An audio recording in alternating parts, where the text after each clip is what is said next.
So after playing Assassin's Creed Valhalla for almost 5 hours, safe to say this is one of the most funnest, most recent Assassin's Creed games I've personally have ever played. I really love the setting of the game. You know, it takes place in Norway and in England. You know, it takes place during the Viking expedition. And I personally think that the storyline in this game is pretty neat so far, you know, because I'm currently like halfway into the game, almost halfway into the game. I'm currently like, I'd have to say I probably completed about 25% of the game so far. And I want to give you people some quick tips and tricks that I discovered in this game that helped me so far advance, because there have been some challenging parts in Assassin's Creed in the early stages of the game. Assuming there's going to be a lot of more challenging parts, but this tips and tricks video is mostly for people that are beginners at the game, you know, if you're like in the beginning part of the game and if you're not like in the later stages of the game. So hopefully you guys find this video very useful. Now, one of the main aspects of this game is raiding villages with your crew, and let me tell you something, raiding villages in this game is an absolute must, especially if you want to gain more XP or if you want to find new items to loot. Then raiding villages is your best bet. However, you also want to take into consideration the difficulty of the villages, because if some villages are 220, then unless you have a really powerful weapon arsenal, then maybe it's best to stay away from raiding those villages. So one example that I'm going to use is me raiding the Alcestra Monastery. I probably butchered that name, but instead of trying to directly engage with the enemies, I try to let my crewmates go first and engage with the enemy so that, you know, I can just flank around the village and then climb up the houses to see if they have any useful items that you can collect. And once your crewmates have taken out like most of the enemies, then that's when it's best to engage with the enemy, you know, because I discovered that that is the best thing to do when it comes to raiding villages, because buildings are a big advantage in this game. And by using this strategy, you'll give yourself time to collect and raid all the buildings and houses. And one of my favorite weapons so far to use in this game is the Bone Biter Dane Axe. And let me tell you something, this axe packs an absolute punch, especially when you go and upgrade it. It usually takes out wolves and enemies in like 2 to 4 blows, so that is very useful. And one of the best aspects of using this axe is that it can also easily penetrate enemy shields when you're first going against them in the early stages of the game. But as you continue to upgrade this axe, trust me, it's going to pack an absolute punch against the enemies, and especially against wolves. Now, in the early stages of this game, there will be some quests where you have to locate people. For example, right here, I'm locating Soma's prisoners, and using the Raven is an absolute must if you want to find those people. And the way how you can discover the people that you are looking for is by, for example, going to an area where the Raven shines light blue, because the light blue likely indicates that that's where your main objective is located. And after you're done killing a wolf, you can loot the wolf's dead body, and it replenishes your health besides going to bushes and looking for berries and fruits. So far, the toughest boss that I went against in this game would have to be Kjotve. Now, Kjotve can be a pretty intimidating boss to go up against. Now, the best strategy so far that I discovered in terms of being able to defeat Kjotve is hitting him from the behind and not from the front, because Kjotve's behind is his weakest point.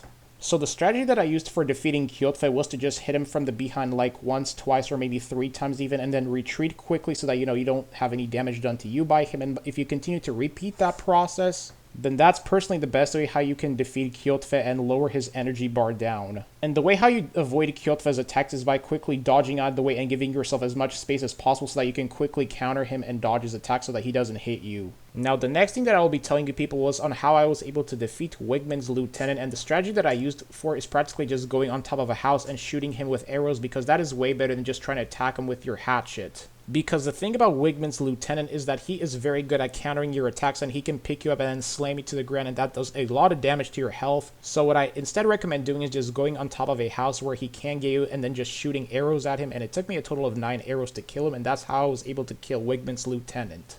So ladies and gents, that's going to be it here with this Assassin's Creed Valhalla tips and tricks video. So far, these are the best strategies that I was able to discover to help me advance in this game, and I hope you enjoyed this video. If they help you, please drop a like, subscribe to the channel, follow me on Twitch, it's below in the description, and stay tuned for more Assassin's Creed videos, because I'm going to be streaming more of the campaign of Assassin's Creed Valhalla. But right now, I just want to get this tips and tricks video out the way to help you people out if you're struggling in the game. So hope I helped you, and if I did, let me know as well, and y'all have a good one.